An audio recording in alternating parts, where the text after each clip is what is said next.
बृहस्पतिवार को अब सुनवाई करने वाला है। एनटीए, केंद्र सरकार ने अपना हलफनामा दाखिल कर दिया है और सीबीआई ने भी सील कवर में अपनी रिपोर्ट पेश कर दी है।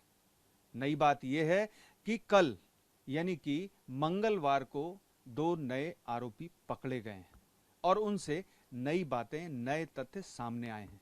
इस मुद्दे पर बातचीत करने के लिए हमारे साथ याचिकाकर्ता के अधिवक्ता अलख आलोक श्रीवास्तव जी साथ में हैं। अलख जी, कल जो गिरफ्तारियां हुई हैं उसको लेकर के आप किस तरह से देखते हैं? इस मामले में क्या नया मोड़ आया है? और चूंकि अदालत में सुनवाई भी है कल, तो क्या तथ्य रखा जाएगा आपकी ओर से?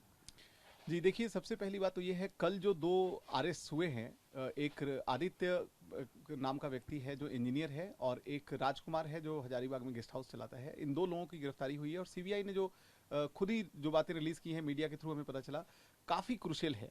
क्रूशियल इसलिए है क्योंकि ऑनरेबल चीफ जस्टिस ने पहली हियरिंग जो हुई है छुट्टियों के बाद, उसमें ही ये क्लियरली बता दिया था, एनटीए को भी बताया था और केंद्र सरकार को और सीबीआई को भी बताया था कि अगर ये बात प्रूफ हो जाएगी कि ये लोकलाइज लीक नहीं था, और अगर ये भी प्रूव हो जाएगा कि आप जो बेनिफिशरीज थे इस मेल प्रैक्टिस के, इस गलत लीक के, उनको आप आइडेंटिफाई नहीं कर पाओगे, उन स्टूडेंट्स को जिन्होंने इसको मिसयूज किया, आप उनको एग्जैक्टली अगर आइडेंटिफाई नहीं कर पाओगे तो रीनीट की संभावना बनेगी। इस पहलू से अगर देखें तो इस पूरे मामले में कल के जो 2 अरेस्ट हुए हैं वो काफी क्रूशियल हैं और मैं आपको बताऊंगा कि कैसे कल के अरेस्ट के बाद अब बिल्कुल क्लियर हो चुका है कि ये एक लोकलाइज्ड लीक नहीं था, सिर्फ कुछ बच्चों को, कुछ कैंडिडेट्स को इसका फायदा मिला, ऐसा नहीं था। खुद सीबीआई इन्वेस्टिगेशन से धीरे धीरे ये पता चलता जा रहा है कि बहुत व्यापक पैमाने पे लीक हुआ क्वेश्चन पेपर, और कल के अरेस्ट से तो अब बहुत ही क्लियर है कि लोकलाइज लीक नहीं था। ये कैसे कहा जा सकता है कि ये लोकलाइज जो है लीक नहीं था? क्योंकि 2 लोग जो पकड़े गए हैं, ये जरूर सामने आ रहा है कि जो ट्रंक था उसको तोड़ा गया, बॉक्स जो था उसको तोड़ा गया। वो बॉक्स कहाँ से लेकर के आए और कहाँ तोड़ा गया, ये अभी तक जानकारी सामने नहीं आई है। ये संभावना बनती है कि इस मामले में जो लीक था वो हजारीबाग से सीधे पटना कैसे पहुंचा, इस पर सवाल जरूर खड़े होते हैं।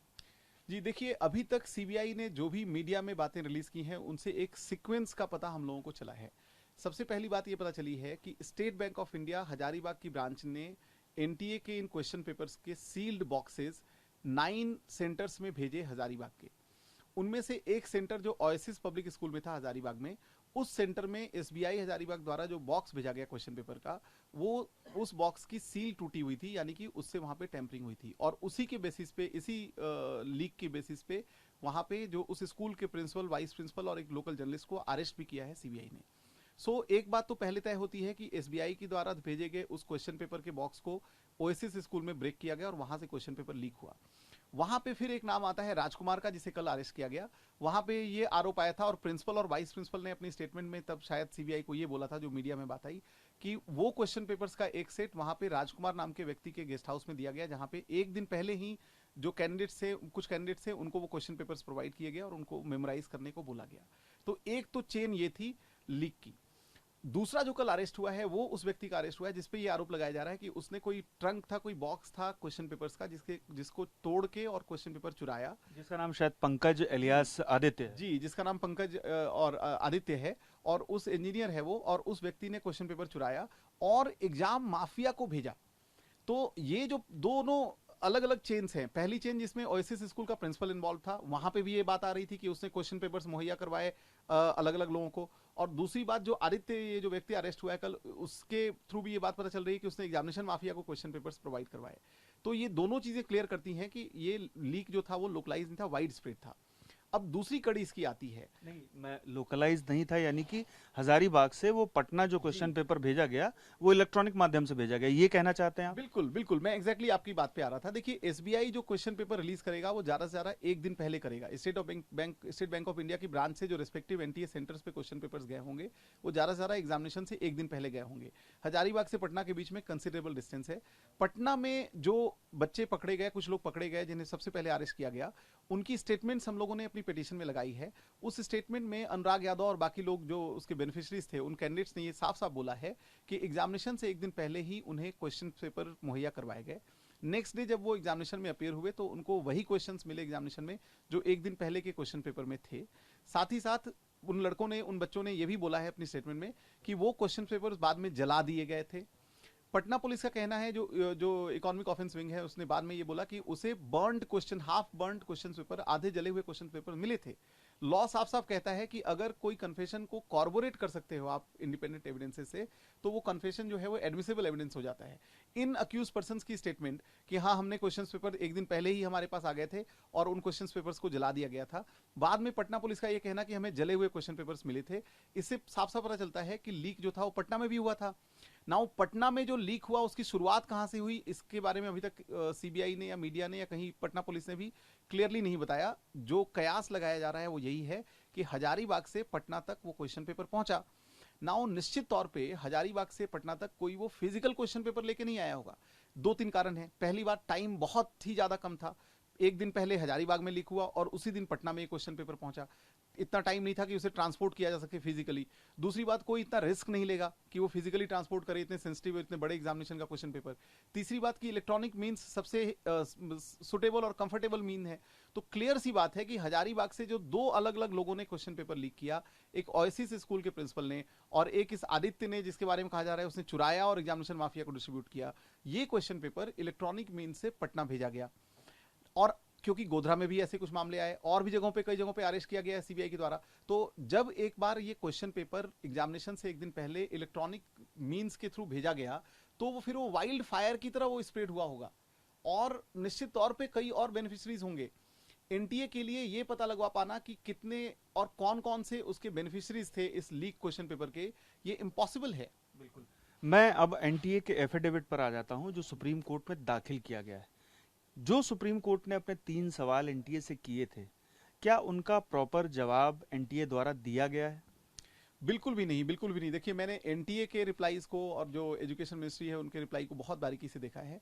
सीबीआई का जो रिप्लाई है वो ऑब्वियसली हमारे को उसकी कॉपी नहीं दी गई, वो सील्ड कवर में दी गई और हमें उसकी जरूरत भी नहीं है, ऑनरेबल कोर्ट के सामने वो डॉक्यूमेंट है। लेकिन एनटीए के रिप्लाई और मिनिस्ट्री ऑफ एजुकेशन के रिप्लाई को देख के मैं बस यही कहना चाहता हूँ कि काफी मिसलीडिंग रिप्लाई है, कुछ भी उसमें क्लियर नहीं है, कहीं ना कहीं थोड़ा बहुत मैनिपुलेट करने की कोशिश की है, डेटा को मैनिपुलेट करने की कोशिश की गई है। एक टेलीग्राम के मैसेज को आप एनालाइज करके आप बोलते हो कि नहीं नहीं ये तो हमने एनालाइज कर लिया और ये फेक था। आपको कैसे पता कि सिर्फ यही एक टेलीग्राम का पोस्ट था? हो सकता है कुछ और भी हो जहां पे कई लोगों ने और सर्कुलेट किया हो। क्या आप कह सकते हो कि सिर्फ और सिर्फ यही एक टेलीग्राम का मैसेज था जो सर्कुलेट हुआ था या व्हाट्सएप पे कोई मैसेज सर्कुलेट नहीं हुआ था? एक क्लियर इन्फ्रेंस मिल रहा है कि एनटीए और मिनिस्ट्री ऑफ एजुकेशन के द्वारा जो एफिडेविट्स फाइल किए जा रहे हैं वो मिसलीडिंग है।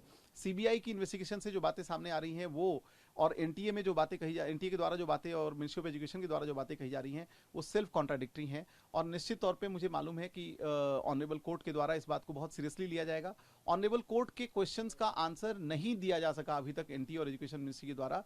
उल्टा जो सीबीआई की चीजें धीरे धीरे मीडिया से सामने आ रही हैं, इससे पता चलता है कि ये लोकलाइज लीक नहीं था, सिर्फ थोड़े से बेनिफिशरीज नहीं थे, जो एग्जैक्ट बेनिफिशरीज थे उनको आइडेंटिफाई कर पाना ऑलमोस्ट इम्पॉसिबल है। और ऐसी सूरत में कल हम लोगों की रिक्वेस्ट होगी ऑनरेबल सुप्रीम कोर्ट से कि सीबीआई इन्वेस्टिगेशन को ध्यान में रखते हुए, जो अपडेट मिलता जा रहा है रोज रोज, कल के दो जो अरेस्ट हैं इनको ध्यान में रखते हुए आप इसमें रीनीट करने का ऑर्डर पास करो, क्योंकि एग्जैक्ट जो बेनिफिशरीज हैं, और मैं तो ये मानता हूं कि एक व्यक्ति भी अगर गलत तरीके से चुन के डॉक्टर बनता है, कल को वो हमारे पब्लिक हेल्थ का इंचार्ज बनेगा, कल को वो बहुत मास एक बड़ा गवर्नमेंट डॉक्टर बन सकता है जो कि बहुत सारे लोगों को ट्रीट करेगा, उनका पूरा सारी चीजें उसके कंट्रोल में होंगी। तो ऐसी सूरत में ऐसे व्यक्ति, टेंटेड व्यक्ति को किसी भी हालत में एंट्री ना मिल पाए, ऐसा एक भी व्यक्ति, दागी व्यक्ति एंट्री ना ले पाए मेडिकल एजुकेशन में, इसके लिए बहुत स्ट्रिक्ट ऑर्डर की जरूरत है। और मैं उम्मीद करता हूं कि ऑनरेबल सुप्रीम कोर्ट द्वारा कल ऐसा ऑर्डर पास किया जाएगा। एक अंतिम सवाल करूंगा कि जो आप कह रहे हैं कि हलफनामा सही नहीं है और इसमें भ्रमित किया जा रहा है अदालत को, तो ऐसी स्थिति में अगर ये भविष्य में प्रूव हो जाता है कि एनटीए जो है अदालत को भ्रमित कर रहा था, हलफनामे में गलत तथ्य दिए गए थे, तो क्या परजरी के लिए आप लोग मांग करेंगे अदालत से? जी, निश्चित तौर पे देखिए, सुप्रीम कोर्ट में कोई गलत एफिडेविट देना बहुत ही सीरियस चीज है। आपने देखा होगा कई मामले, जैसे चंडीगढ़ इलेक्शन का मामला था या कई सारे ऐसे मामले, सुब्रतो राय सहारा का मामला था, कई से मामले थे जिसमें सुप्रीम कोर्ट ने काफी सीरियसली इस बात को लिया है कि कोई ऑफिशियल गलत एफिडेविट अगर देता है, मिसलीडिंग या इनकरेक्ट एफिडेविट जानबूझ के देता है, तो निश्चित तौर पर अभी तो देखिए इन्वेस्टिगेशन का पार्ट है ये, कल को इन्वेस्टिगेशन पूरा होने के बाद चार्जशीट फाइल होगी और फिर ट्रायल पूरा होगा। अगर जजमेंट में हमें ऐसा पता चलता है या बाद में पुख्ता तौर पे हमें पता चलता है कि इन लोगों ने कोई गलत स्टेटमेंट दी थी एफिडेविट के तौर पे ऑनरेबल सुप्रीम कोर्ट में इस पूरे मामले में, तो निश्चित तौर पे परजरी के अलावा कंटेम्प्ट ऑफ कोर्ट के भी जो केसेस बन सकते हैं, उसकी भी हमारी ओर से कोशिश होगी।